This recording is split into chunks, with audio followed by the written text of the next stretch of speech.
Hey there, have you ever wondered about my own toxic relationships and how I got out of them? I'm going to be telling my story coming up in this video.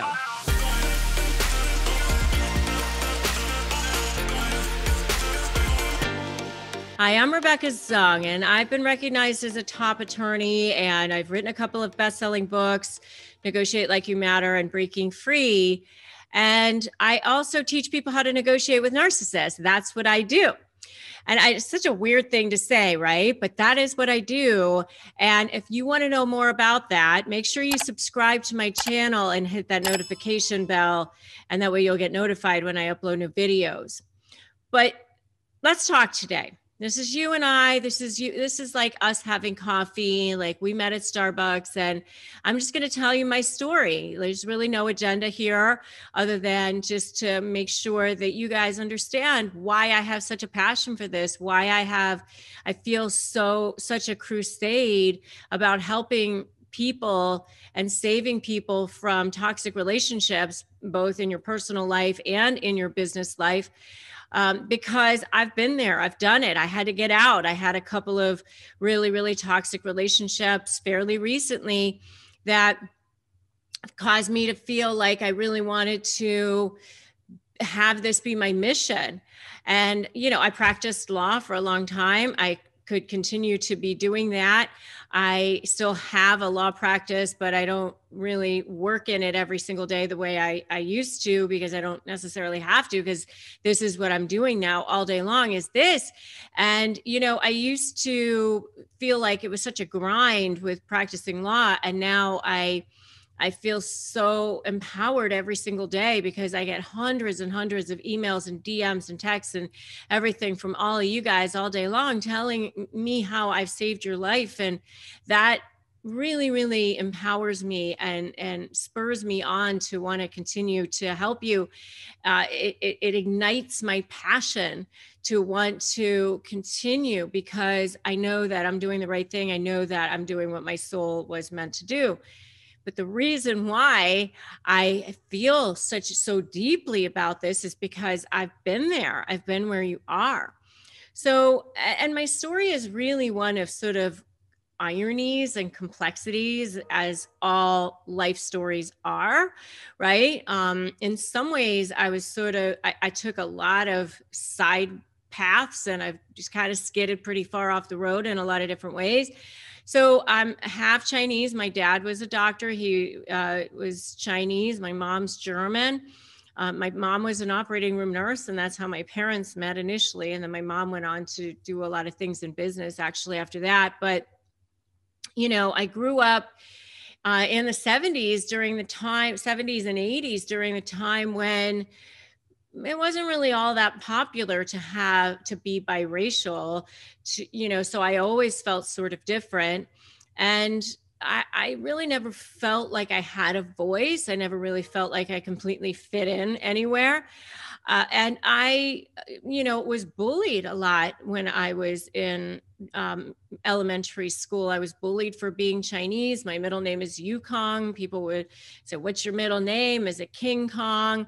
They would definitely be super mean. And I never felt like I really fit in. And I didn't really stand up for myself that much when I was, there. I would just kind of take it because I didn't really feel like I had a voice and I wasn't really sure how to stand up for myself. Um, by the time I got to high school, I went to a boarding school for high school, a very small, all girls, private Catholic boarding school for high school. I started to find my way a little bit more. I started to, date boys, and I started to do well in school. And it was really, even though it probably wouldn't have been for everybody. And at the time, it didn't feel like that was a great place for me, but it was a really great place for me because I started to feel like, well, maybe I have some brains, maybe I can be smart, maybe I can do something with my life. And I actually graduated as the salutatorian of my high school. But that imposter syndrome starts to take over, and I just didn't feel worthy. And I was banging around in college and I wasn't really sure what I wanted to do. So I ended up dropping out of college when I was 19 years old, and I got married and I had 3 children by the time I was 23, which, is pretty crazy given, the type of upbringing I had. And I love my children and they're grown now, and we all grew up together. So, I did that, but it was really a lot because I was sort of avoiding being with people my own age. I never felt completely comfortable with that. So, and I didn't have any money. I married this guy who really, he was a great guy, but not, highly educated, not particularly a great earner. And so right away, I almost realized, oh my gosh, my parents were right. I had to get myself back through school. I went back to college and, finished college. I became a teacher. I was teaching in inner city schools, and then got divorced and went back to law school. I met my current husband in law school, and we have an 18-year-old daughter together. And through this whole thing, I've just always felt like I'm different. Even in law school, I was a little bit older and I already had kids. And, so I've always felt a little bit different. So I wasn't really finding who I was until I started practicing law, and I started to put one foot in front of the other and start to feel like I had value, I had worth.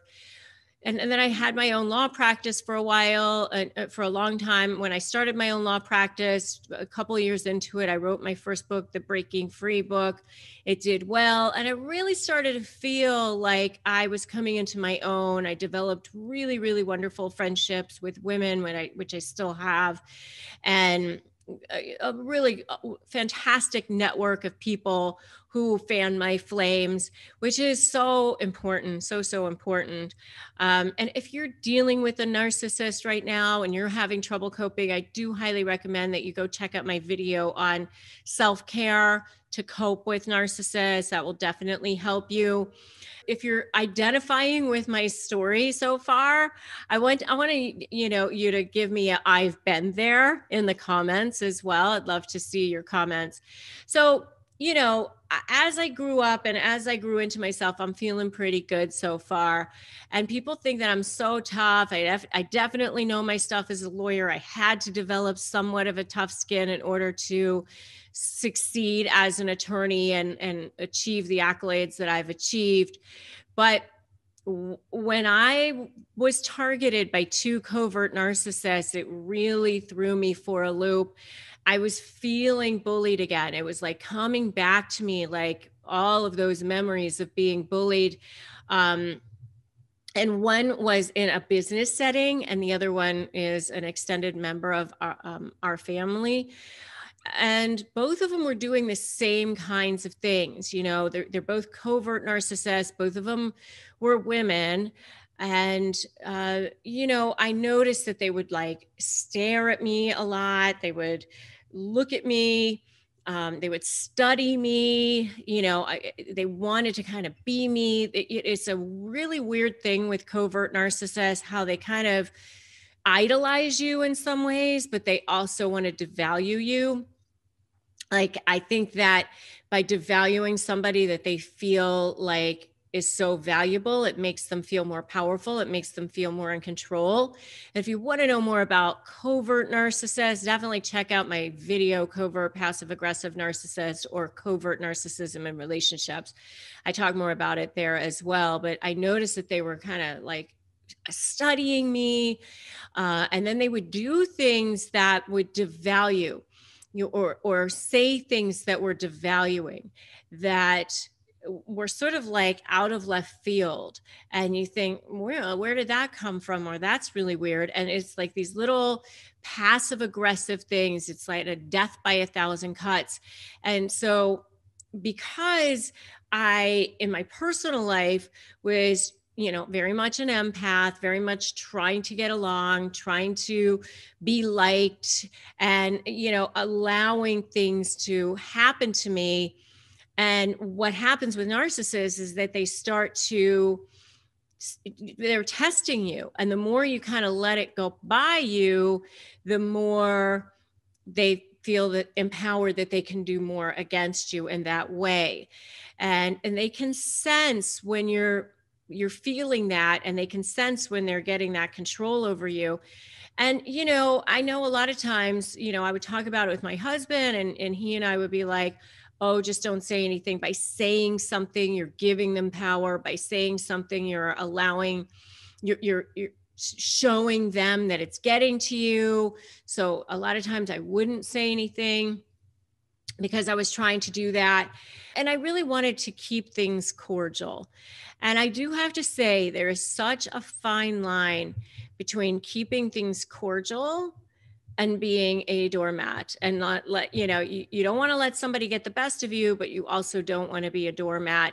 I saw a quote once that I loved, and it said, if you don't like being a doormat, then get up off the floor. And that's basically what I decided to do. It kind of hit me all of a sudden.